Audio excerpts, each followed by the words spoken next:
Assalamualaikum warahmatullahi wabarakatuh. Salam, salam sejahtera bagi kita semua. Om Swastiastu, Namo Buddhaya, salam kebajikan. Yang terhormat Bapak dosen atau tutor, berikut simulasi sebagai kuasa hukum peradilan perdata. Selamat pagi yang mulia Majelis Hakim, Panitera yang mulia, dan seluruh hadirin yang saya hormati. Perkenankan saya Doni, mahasiswa Universitas Terbuka Prodi Hukum, selaku kuasa hukum dari penggugat Tuan Andi. Berdasarkan surat kuasa khusus tertanggal 5 Juli 2023, pada kesempatan simulasi ini saya akan menyampaikan rangkaian tahapan sidang perkara perdata, mulai dari pembacaan gugatan, tanggapan atas eksepsi, pembuktian, argumentasi hukum, hingga penyampaian kesimpulan. Dengan hormat, izinkan saya memulai. Pembacaan gugatan posita. Yang mulia Majelis Hakim, perkara ini berawal dari perjanjian jual beli tanah yang dibuat di hadapan notaris _PPAT pada tanggal 15 Januari 2023 antara penggugat selaku penjual dan tergugat selaku pembeli. Objek perjanjian sebidang tanah seluas 1000 meter persegi di Kecamatan Cisarua, Kabupaten Bogor, berdasarkan sertifikat hak milik nomor 100/2020. Nilai transaksi disepakati sebesar 1 miliar rupiah dengan mekanisme pembayaran uang muka 300 juta pada saat penandatanganan, pelunasan 200 juta pada paling lambat tanggal 15 April 2023. Yang mulia, pembayaran uang muka telah dilakukan, tetapi pelunasan 200 juta tidak pernah dibayar oleh tergugat. Penggugat berupaya menghubungi tergugat sejak Maret hingga Juni 2023 melalui telepon, pesan singkat, dan kunjungan langsung, namun tidak mendapat kepastian. Sebagai bentuk etikat baik, penggugat mengirim somasi pertama tanggal 5 Mei 2023 dan somasi kedua 5 Juni 2023. Yang keduanya diterima oleh tergugat tetapi tidak mendapat tanggapan. Akibat prestasi tersebut, penggugat mengalami kerugian. 1. Tidak dapat menjual tanah kepada pihak lain. 2. Terlambatnya rencana pembangunan rumah dan usaha. 3. Pengeluaran biaya hukum. 4. Penurunan nilai ekonomis tanah karena ketidakpastian transaksi. Kerugian total nyata 100 juta rupiah. Selain kerugian material, penggugat menderita kerugian imaterial berupa gangguan spiritual, reputasi bisnis, dan terhambatnya rencana investasi. Dengan demikian, tergugat telah melanggar kewajiban sebagaimana diatur dalam pasal 1338 KUH Perdata. Demikian uraian posita. Gugatan petitum. Berdasarkan uraian tersebut, penggugat memohon kepada Majelis Hakim untuk 1. Mengabulkan gugatan tergugat untuk seluruhnya. 2. Menyatakan tergugat telah melakukan wan prestasi. 3. Menyatakan perjanjian jual beli tanah tanggal 15 Januari 2023 dibatalkan. 4. Menghukum tergugat mengembalikan hak dan penguasaan atas tanah kepada penggugat. 5. Menghukum tergugat membayar ganti rugi sebesar 100 juta rupiah. 6. Menghukum tergugat membayar biaya perkara. Demikian petitum yang kami mohonkan. Tanggapan atas eksepsi tergugat. Yang mulia, izinkan kami menanggapi eksepsi tergugat. 1. Eksepsi error in persona.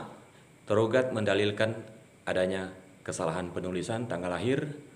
Kesalahan tersebut merupakan clerical error yang tidak mempengaruhi identitas hukum tergugat karena nama, alamat, nomor KTP, dan tanda tangan sesuai dokumen asli. Karena itu, eksepsi ini tidak memiliki dasar hukum. 2. Eksepsi gugatan prematur. Tergugat mengklaim belum diberi kesempatan melunasi, namun penggugat telah melayangkan 2 kali somasi sehingga memenuhi ketentuan pasal 1238 KUH Perdata tentang ingres teling atau pernyataan lalai, wan prestasi, sehingga eksepsi prematur patut ditolak. Eksepsi tidak ada kerugian. Dalil tersebut tidak berdasar karena kerugian telah nyata terjadi sejak tergugat mengalami tenggang pelunasan dan bahkan memperkuat oleh bukti-bukti finansial dan akibat hukum terhadap kepemilikan tanah. Dengan demikian seluruh eksepsi tergugat patut dinyatakan ditolak. Argumentasi pokok perkara. Yang mulia Majelis Hakim, pokok perkara ini hanya memerlukan satu jawaban, apakah tergugat telah melakukan wan prestasi? Jawabannya ya. Tergugat berdalih pelunasan tertunda karena pencairan kredit bank terlambat.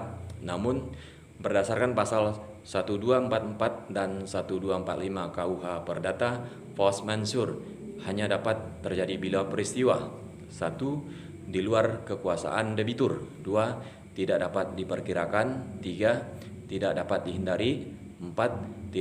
Tidak ada unsur kesalahan debitur. Keterlambatan pencairan kredit merupakan risiko pribadi tergugat, bukan keadaan memaksa. Oleh karena itu, alasan tersebut tidak menghapus kewajiban hukum. Unsur wan prestasi terpenuhi karena: 1. Tergugat tidak memenuhi prestasi atau tidak melunasi. 2. Tergugat terlambat memenuhi prestasi setelah jatuh tempo. 3. Tergugat telah lalai meski telah 2 kali disomasi. Dengan demikian penggugat berhak: 1. Menuntut pembatalan perjanjian. 2. Meminta ganti rugi sesuai pasal KUH Perdata. Pembuktian. Yang mulia, penggugat mengajukan alat bukti sebagai berikut. P1. Perjanjian jual beli membuktikan adanya kewajiban pelunasan pada tanggal 15 April 2023. P2. Bukti pembayaran uang muka menunjukkan sebagian pembayaran telah dilakukan namun pelunasan belum pernah terjadi. P3 dan P4 somasi 1 dan somasi 2 membuktikan debitur telah dinyatakan lalai. P5 rekaman komunikasi tergugat mengakui keterlambatan tanpa kepastian. P6 keterangan notaris _PPAT membuktikan perjanjian sah secara hukum. 7. Surat kuasa khusus membuktikan kewenangan kuasa. Selain bukti surat, penggugat juga menghadirkan keterangan ahli mengenai peran wan prestasi yang menegaskan bahwa alasan pribadi seperti kredit bank bukan alasan pembenar secara hukum. Dengan demikian, seluruh unsur gugatan telah terbukti secara sah dan meyakinkan. Kesimpulan, Yang mulia Majelis Hakim, berdasarkan seluruh fakta dan alat bukti yang diajukan, dapat kami simpulkan: 1. Perjanjian sah dan mengikat. 2. Kewajiban pembayaran telah jatuh tempo. 3. Tergugat mengakui belum melunasi. 4. Penggugat telah memberikan 2 kali somasi. 5. Tidak ada keadaan memaksa. 6. Tergugat terbukti wan prestasi. 7. Penggugat mengalami kerugian nyata. 8. Penggugat berhak menuntut pembatalan perjanjian serta ganti rugi. Oleh karena itu, kami mohon Majelis Hakim berkenan mengabulkan gugatan penggugat untuk seluruhnya. Yang mulia, putusan ini bukan hanya memberikan keadilan bagi penggugat, tetapi juga menegaskan bahwa setiap perjanjian yang dibuat secara sah sebagaimana diatur dalam pasal 1338 KUH Perdata wajib dihormati dan dilaksanakan dengan etikat baik. Demikian kami mohon putusan seadil-adilnya. Wassalamualaikum warahmatullahi wabarakatuh. Sekian, terima kasih.